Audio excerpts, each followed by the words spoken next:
Catching up with Phil Gawne, talking about what happened, of course, the other week down the South Island with all the people involved in fisheries. But Mr. Gawne, the sort of big news that seemed to be coming out, and you've been going public on it, that it looks imminent that you could have some more control over Manx territorial waters. Yeah, certainly it's something that we've been working for in the department, certainly as long as I've been Minister, and that is that we have a similar amount of control over our territorial sea as UK fisheries ministers have over their territory, and we are very, very close to having or being in a position that we can formally announce an agreement.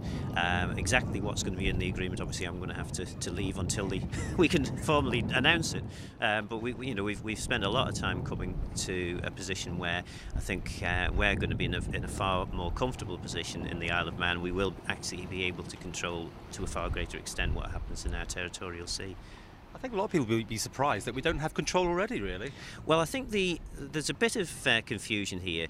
Up to, I think it was 1990 or 1992, somewhere around that period, we had full control of our 3-mile territorial sea, as it was at the time. We didn't have anything then beyond 3 miles. We now, back then anyway, got an agreement that the territory out to 12 miles belonged to the Isle of Man, but at that stage there was a fisheries management agreement signed which basically said that the UK authorities had a veto over anything we did in fisheries between 3 and 12 miles.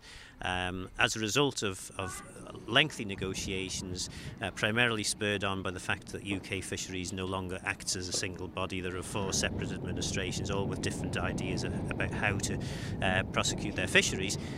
We've now renegotiated the fisheries management agreement, and as I say, an announcement on that is fairly imminent. But of course that's pretty crucial in terms of the subject of the meeting we had, because it opens up an awful lot more possibilities in terms of how we can manage the southern coast of the Isle of Man for fisheries purposes. And the buzzword is sustainability, isn't it?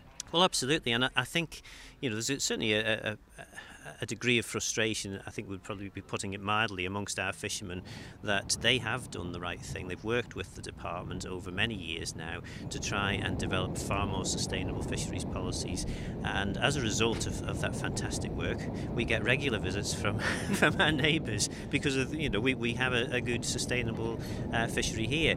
Now, we're not saying that we shouldn't have visitors coming to the Isle of Man and sharing in the good works that we do here, but we do, I think, want to be able to get a little bit more back from what we put in. It's getting to the point where we're investing all this money, hard-earned taxpayers' money, into the fishery, and other fishermen are coming in and exploiting that and taking away some of the profits. So we need to get to a position which is, at least gives us recognition for the work that we're doing. And having control over the 12 miles, does that take into account the future of wind farms and sustainable energy as well? No, that was already agreed. It was only for fisheries matters that the fisheries management agreement that was signed in 92, I think 92 or 93, I forget the year now, that was only in relation to fisheries. In relation to everything else relating to the seabed, we had the full control of that.